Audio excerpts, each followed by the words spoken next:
The observation deck of the Velkor's Pride hummed with the usual sounds of a coalition starship, distant engine thrums, atmospheric recyclers, and the occasional bark of orders echoing through corridors. But in the small recreation area designated for the ship's youngest passengers, chaos had erupted. Mira Talren stood frozen in the doorway, her water bottle slipping from her fingers and clattering to the deck. Before her, 7 Caltharian predator cubs, each the size of a German shepherd and covered in sleek, obsidian fur, were completely engulfed in white soap foam. Mountains of bubbles obscured their razor-sharp features, spilling across the floor in sudsy waves. At the center of the foam catastrophe sat Cub Harnick, the ambassador's son, his amber eyes blinking through a beard of bubbles that made him look more like a deranged Santa Claus than one of the galaxy's apex predators. "What?" Mira said slowly, her voice barely above a whisper. "Did you do?" Harnick's tail, one of the few visible parts of him, wagged enthusiastically. "We become strong like human Mira," he chirped in broken galactic common, foam flying from his mouth as he spoke. Mira pressed her palm against her forehead. 3 months. She'd been the human liaison aboard this ship for 3 months. And somehow, she'd survived diplomatic incidents, cultural misunderstandings, and even a close call with a malfunctioning airlock. But this was going to be the thing that ended her career. "Strong," she repeated. Another cub, half buried in foam, popped up like a submarine breaching the surface. "You put white on skin! Make human armor! We saw!" Realization crashed over Mira like a cold wave. Yesterday afternoon, she'd been in the common area applying sunscreen well, the UV protection lotion necessary for humans serving on ships with Caltharian spectrum lighting.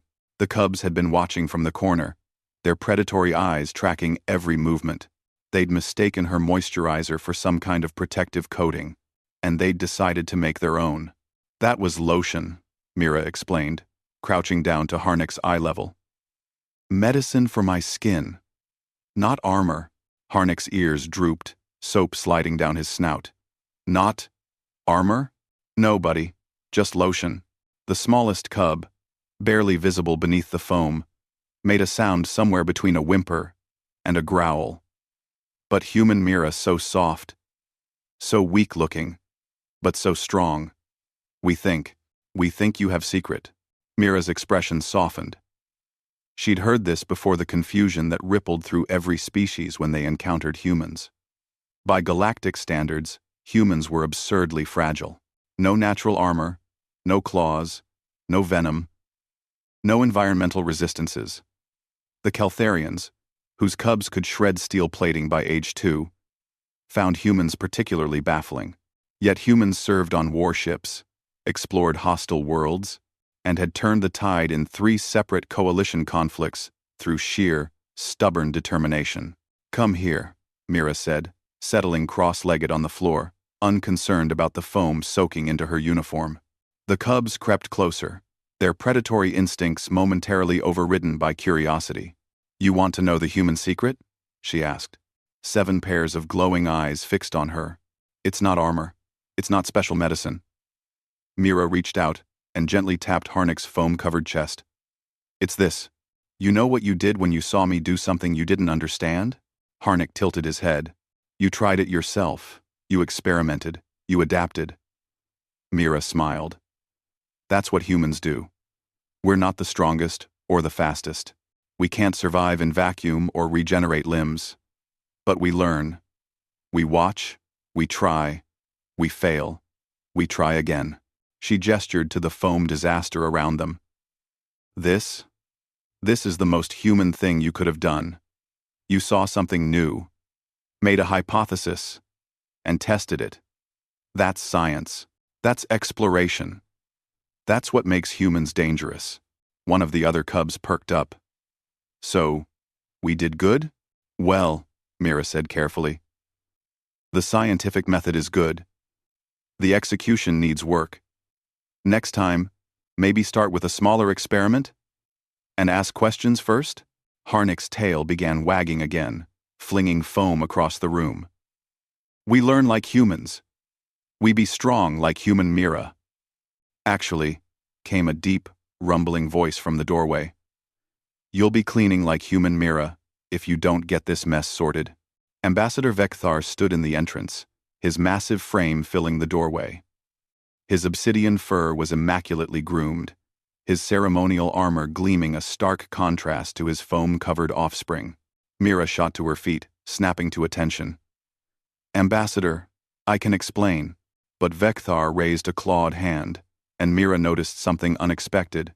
His eyes held a glimmer of amusement. My son tells me he wishes to understand human strength, the ambassador said, prowling into the room. He circled the cubs, who suddenly looked very small and very guilty. To learn human ways, he stopped in front of Harnik. And what have you learned, cub? Harnik squeaked. That humans experiment? And ask questions? And maybe we should ask before using all the cleaning supplies? Vekthar's rumble might have been a laugh. Indeed. He turned to Mira, and his expression grew serious. Human, Mira, I apologize for my son's enthusiasm, but perhaps his instinct is not entirely misguided. The ambassador's gaze swept across all the cubs. Humans have no claws, yet they hold weapons we cannot lift. They have no armor, yet they walk into fires to save others. They break easily, yet they refuse to stay broken. He looked back at Mira. My people respect strength, but humans have taught us that strength has many forms. Mira felt her throat tighten unexpectedly. Clean this mess. Vekthar ordered the cubs, then report to human Mira tomorrow for what she calls proper scientific method. If you wish to learn human ways, you will learn them correctly. As the ambassador departed, Harnik looked up at Mira with foam-covered hope. You teach us? Mira sighed, but she was smiling. But first, she grabbed a towel from the supply cabinet.